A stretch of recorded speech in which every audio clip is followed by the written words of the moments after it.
Hi, today I'm going to upgrade the RAM of my HP laptop. The current RAM size in this laptop is only 8 gigabytes.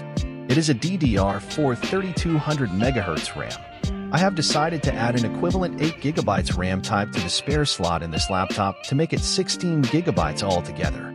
First, I need to remove the 2 strips of rubber pads to reveal the screws concealed below them. Then remove all the screws.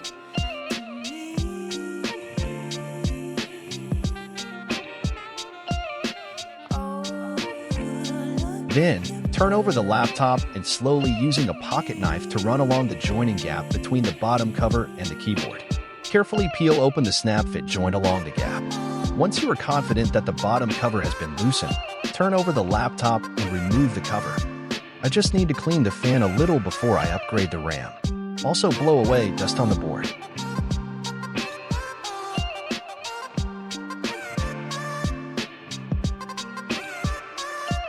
I bought a crucial 8 gigabits RAM for the upgrade. Just slot it in at angle into the spare slot. Make sure the notch at the bottom of the RAM stick is aligned to the bump at the slot to prevent wrong side insertion. Then carefully push down the stick until the latch click on both ends. That's all it is. Pretty simple.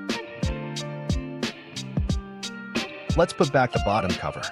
Then on the keyboard side, make sure there are no gaps by pressing down along the edge. Reinstall the screws and rubber pads.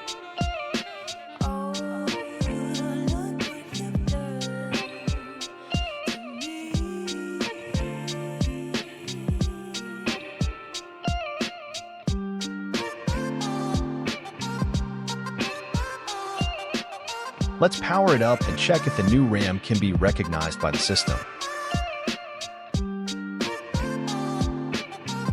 As shown here, there are 2 memory slots. The first slot is the existing Micron 8 GB RAM, and the second slot is the newly installed Crucial RAM. The upgrade is now complete. Thank you for watching.